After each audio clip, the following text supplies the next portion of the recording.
Predator Badlands, the latest installment in a franchise that started by expertly subverting the 80s action movies fueled by testosterone and ended with abysmal lows such as the super autism and ups like Comanche's kicking ass. So yeah, it's a bit of a roller coaster in quality. Directed by Dan Trachtenberg, who also directed Prey, this time we follow the story of Deck, played by Schuster nope, my accent's too awful, I'm not gonna even try it. Anyway, Deck is the runt of the clan of predators, and to earn his status as a Yautja, he seeks to kill the Kalisk, a monster so vicious that even his father feared it. To make things worse, the Kalisk is in the hellish world of Genna, a death trap that would make Pandora look like a holiday resort. And to make things even worse, the Weyland Yutani is there. And to survive, Deck will have to learn how to cooperate with the android Tia, played by Elle Fanning. But will our killer machine be able to do it?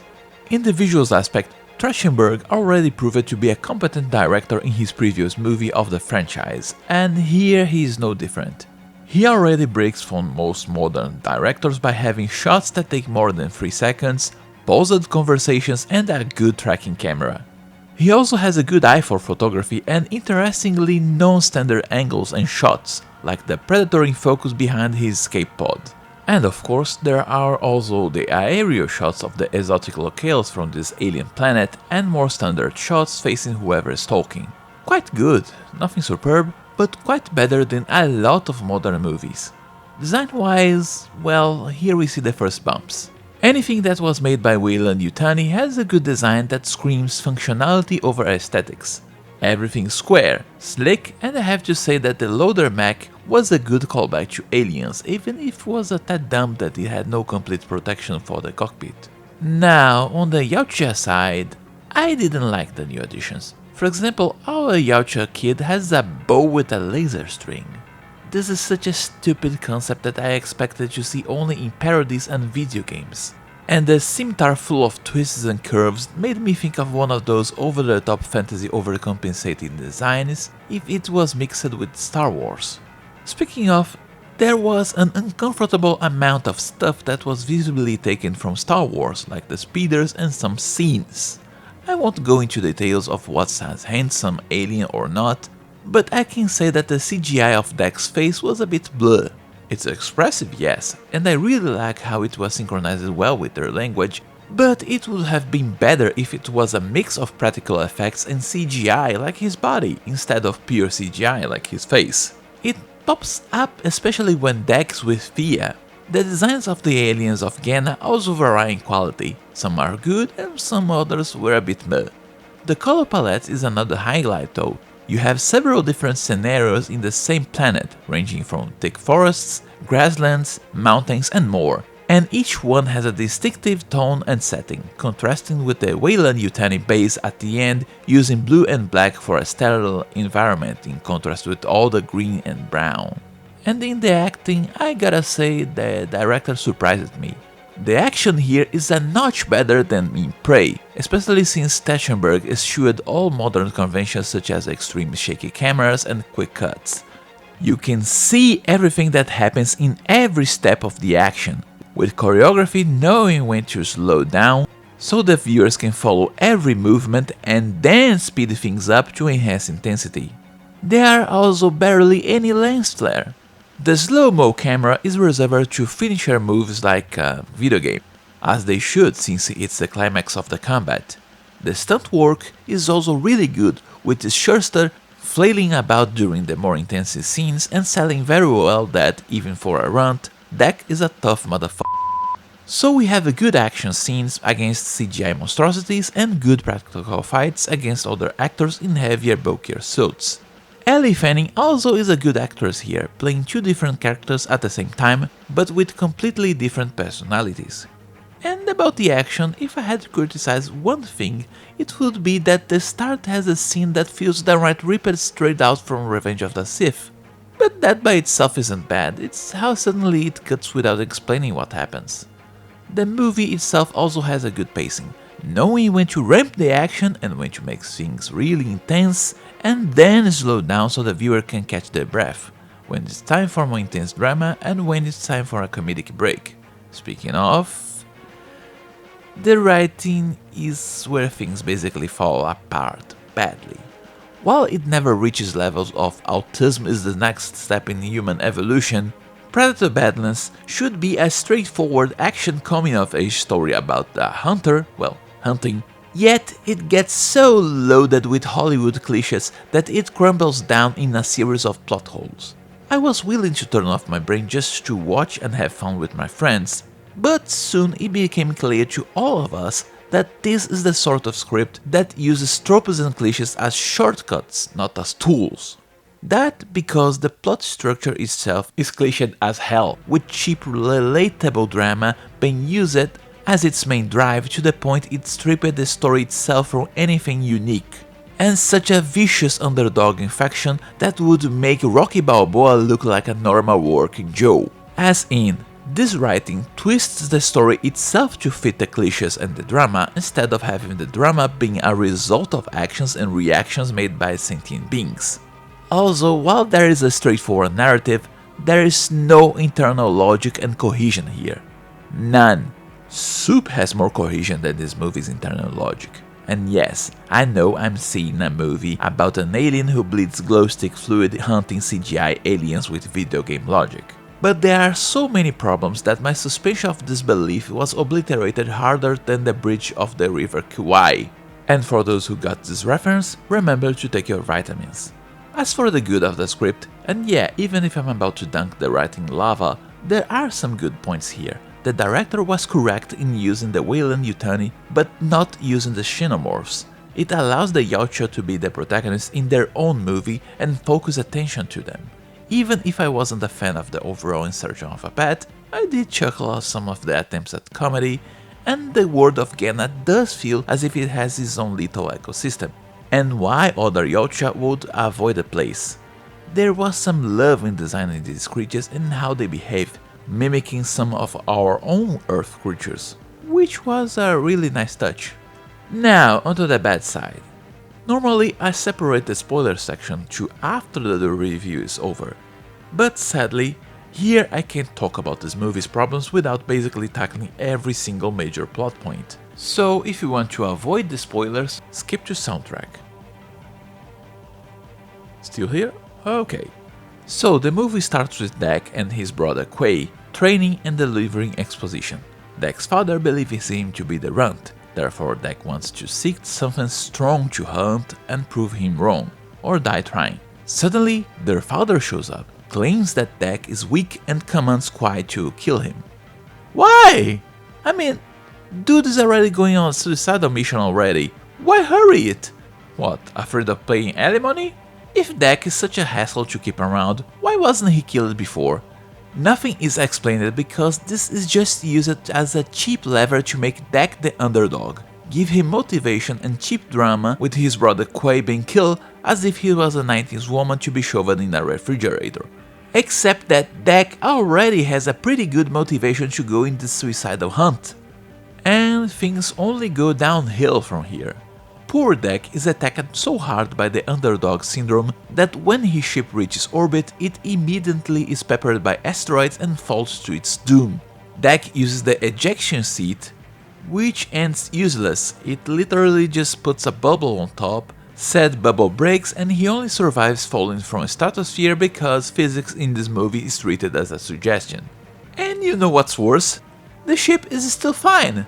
It crashes without making a crater the size of a nuclear blast because, again, physics as a suggestion, remains in one piece and is even used later without its cockpit as if nothing happened. Dak could have stayed in the ship, in the cockpit, and he'd survive just as fine.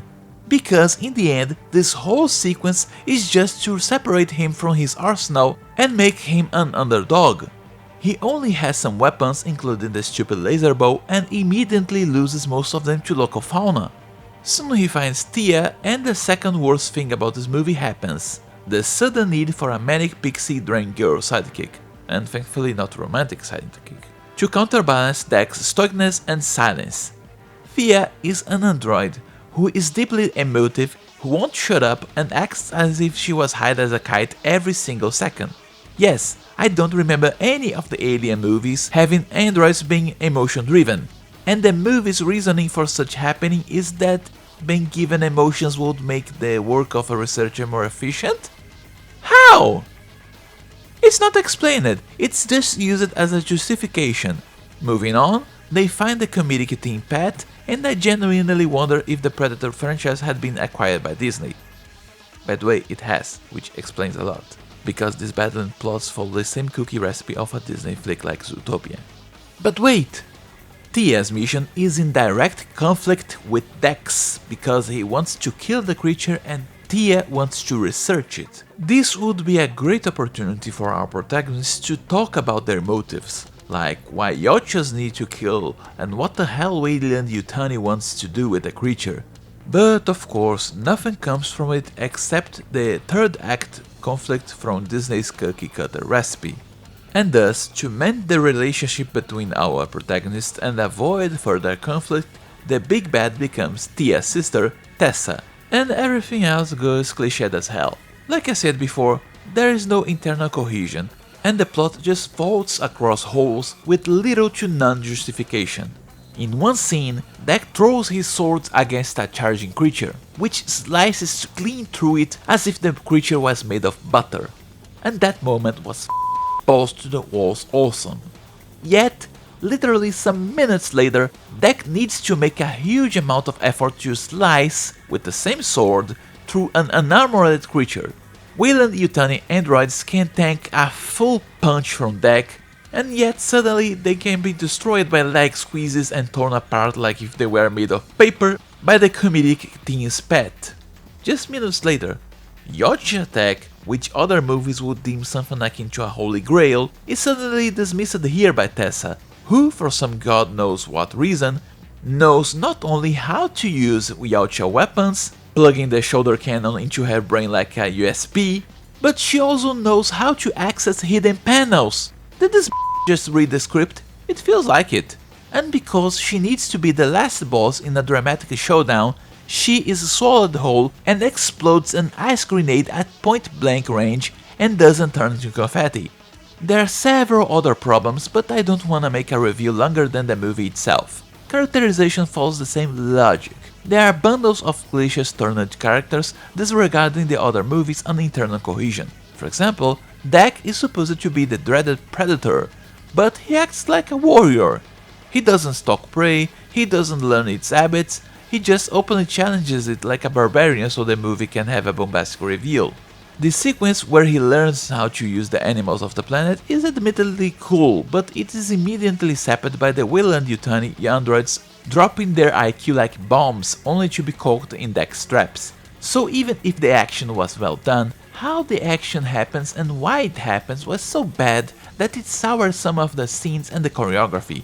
This attempt to make the Yautja relatable in human terms stripped the movie from its alien factor, and thus from a lot of its allure, when just a bit of better planning would bring far better results. F it, you know what, I'm just a reviewer, but for this I'm going to be a revisionist as well as a treat to myself. This is a small channel anyway. First, the whole motivation.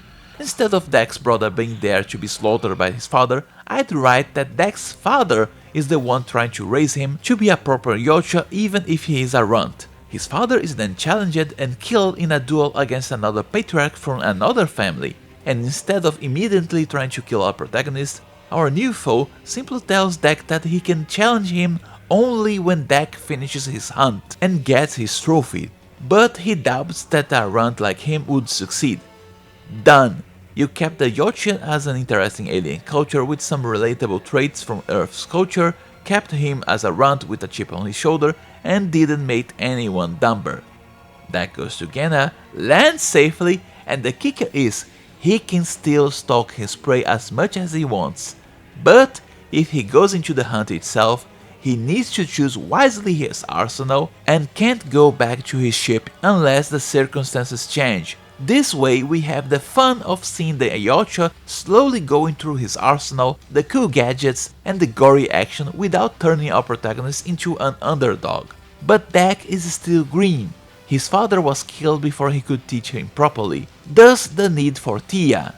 In this case, I'd make the opposite of what they did in the movie.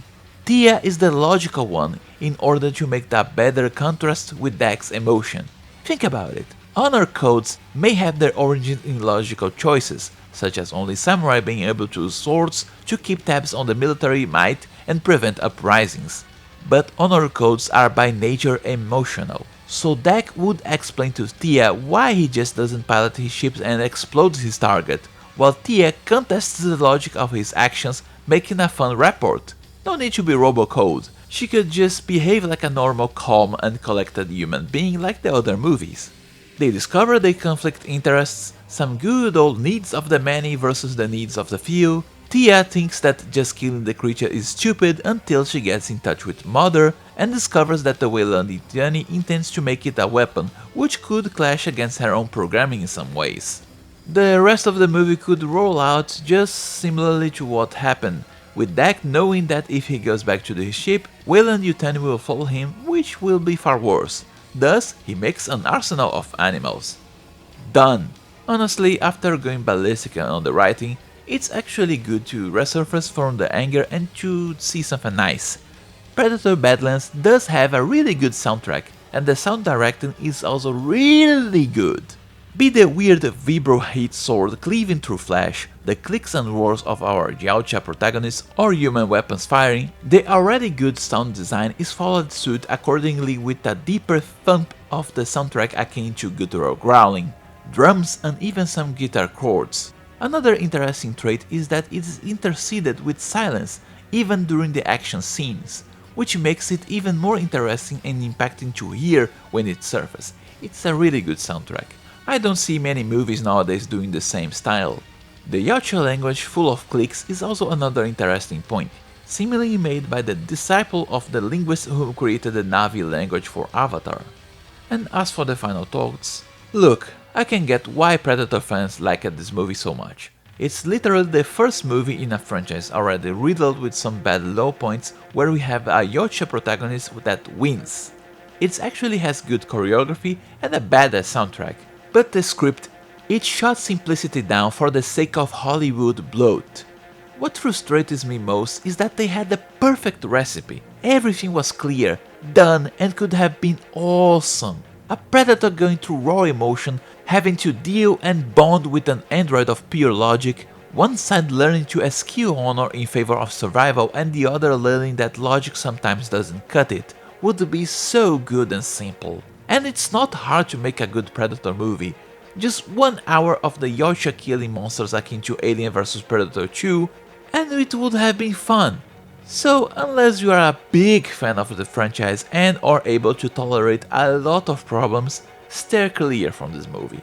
If you are able to tank the slog, just pick a big bucket of popcorn, turn off your brain, laugh at the holes and enjoy the action, because there are some really good cool action pieces. That's all for today, thank you very much and see you all next time. Don't forget to like and subscribe.